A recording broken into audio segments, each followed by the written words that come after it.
जनक सुता जग जननी जानकी, अतिशय प्रिय करुणा निधान की। जाके जुग पद कमल मनाबहु, जासु कृपा निर्मल मति पावहु। बोले श्री किशोरी जी की जय, जुगल सरकार की जय, जुगल नाम की जय, जय जय सीताराम। बड़े सौभाग्य की बात है कि हम सबको प्रभु की कृपा से बराबर सत्संग सुनने का सुअवसर प्राप्त होता रहता है। यह मानव का देह बड़ा भाग से मिलता है। मानव का देह बहुत ही भाग से मिलता है। कई जन्म जन्मांतर का जब पुण्य उदय होता है तब जाकर यह मानव देह मिलता है।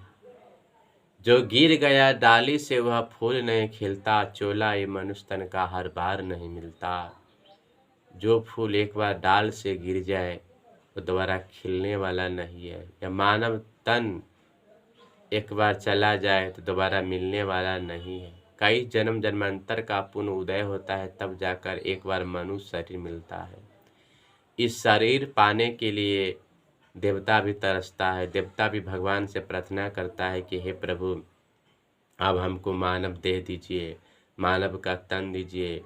मैं धरती पर जाऊंगा तो भजन करूंगा, भक्ति करूंगा, साधना करूंगा, और हम सब मानव बनकर आए हैं और कुछ नहीं कर रहे हैं।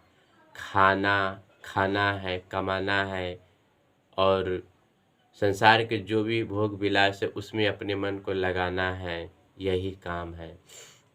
देखिए इतना काम तो पशु भी कर लेता है, पशु भी खाता है, पशु भी बच्चे का जन्म देता है, पशु भी कमाता है। पशु अगर दूध ना दे तो कोई नहीं पालेगा। बिना स्वार्थ को कौन रखेगा? कोई नहीं रख सकता।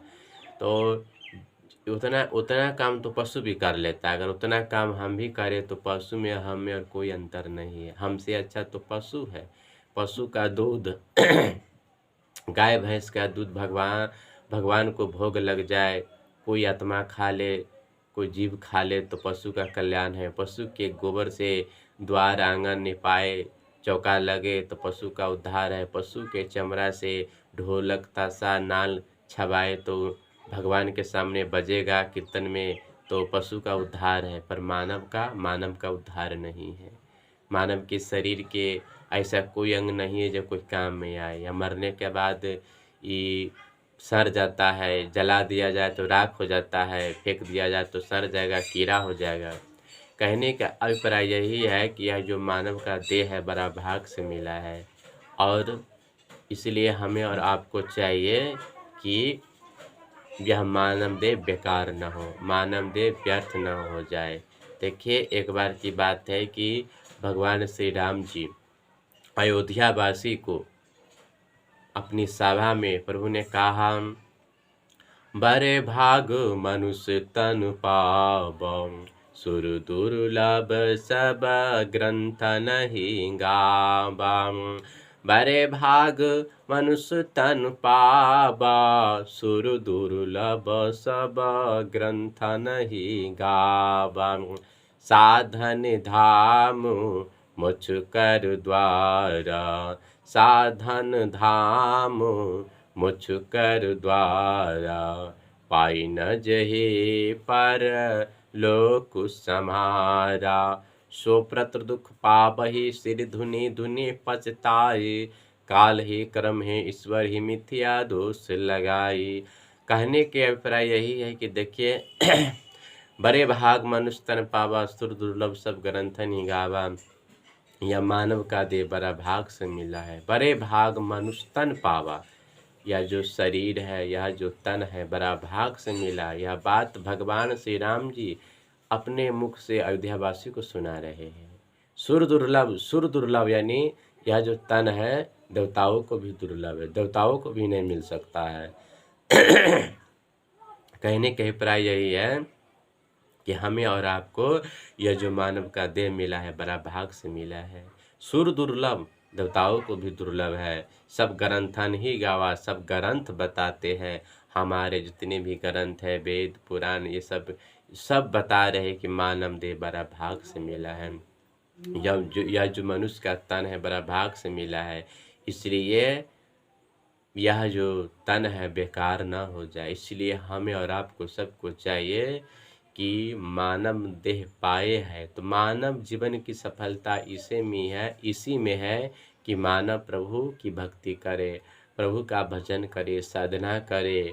और जब तक वह हम साधना नहीं करेगा, भजन नहीं करेगा, भक्ति नहीं करेगा, तब तक यह मानव जीवन का सफलता नहीं है। मानव जीवन का सफलता इसी में है कि वह भक्ति करे, भजन करे, अपने मन को लगाए। बोले श्री जुगल सरकार की जय।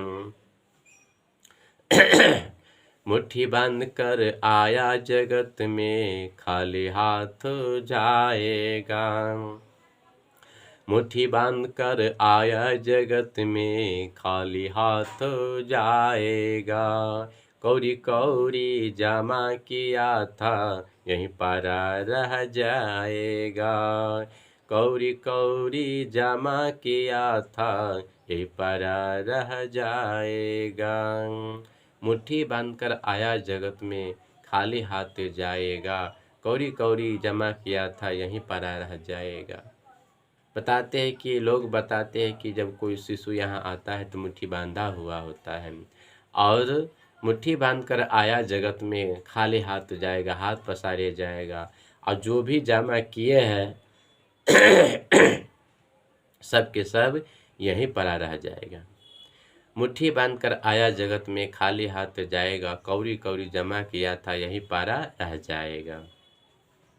क्या पता इस जिंदगी का चलते चलते रुक जाती है। क्या पता इस जिंदगी का चलते चलते रुक जाती है। बालपन में खेल कूद में गमाया, बालपन में खेल कूद में जब गमाया। जवानी नींद भर सोया, बुढ़ापा देख कर रोया।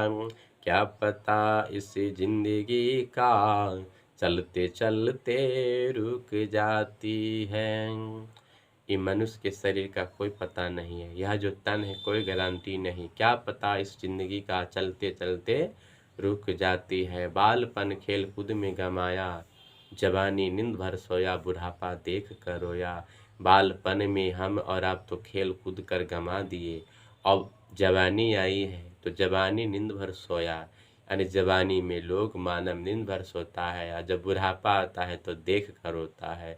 बुढ़ापा में कष्ट होता है, दुख होता है, आँख से दिखाई नहीं देता, कान से सुनाई नहीं देता, और घर में जो परिवार है, जो पुत्र है, पुत्र वधू है, एक गिलास पानी नहीं देता, तो बुढ़ापा देख कर रोया।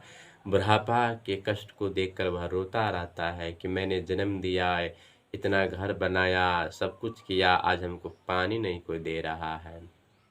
कहने के अभिप्राय यही है कि देखिए, मानव जीवन की सफलता इसी में है कि हम और आप भक्ति करें, भजन करें।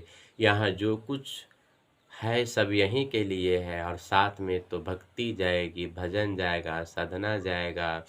यहाँ के लिए तो हम सब आप सब जो योग है वो तो कर ही रहे हैं, और वहाँ के लिए कुछ नहीं कर रहे हैं। वहाँ के लिए भक्ति, भजन, साधना, कथा, प्रवचन ये सब वहाँ के लिए है, दान पुण्य सब वहाँ के लिए है। आज नहीं तो कल हमें और आपको जाना है, किसको यहाँ रहना है। यह घर तेरा न मेरा, यहाँ तो माया के बसेरा। यह घर न मेरा है न तेरा है, यहाँ तो माया के बसेरा है। जीव जबते हरते बिलगानियो, तब ते देगे नी जानियो। माया बस स्वरूप बिसरायो, तेहि भरम ते दारुण दुख पायो। जीव जबते यानी जीव जब से भगवान से अलग हुआ, तब से वह अपने सत स्वरूप को भुला गया, यानी अपने घर को भुला गया। देखिए, हम लोगों का असली घर वहाँ है, यहाँ नहीं है। यहाँ तो कुछ दिन के लिए आए हैं, और यहाँ रोज लोग आते हैं, रोज जाते हैं। कोई जन्म लेता है, कोई मरता है। दुनिया में देख ही रहिए कितने सारे लोग आज जन्म लिए होंगे, और कितने सारे लोग आज मरे होंगे। धरती पर कोई रहने वाला नहीं है। जो आँखों से जो कुछ भी दिखाई देता है, आज नहीं तो कल सबका नाश हो जाना है। कहने का अभिप्राय यही है कि हम सब माया में भुलाए हुए हैं, सही बात को सोच नहीं रहे, समझ नहीं रहे हैं। इसलिए यह सत्संग, यह प्रवचन हमको याद दिलाता है कि तुम क्या करने आया था और क्या कर रहा है। आए थे हरि भजन को ओटन लगे का पान। आए थे हम सब भजन करने के लिए, भक्ति करने के लिए, और यहाँ आकर फंस गए हैं चक्कर में, माया में। बोले जो सरकार की जय। इसलिए हम और आप भक्ति करें ताकि हमारा और आपका जीवन सफल हो। जय श्री कृष्ण।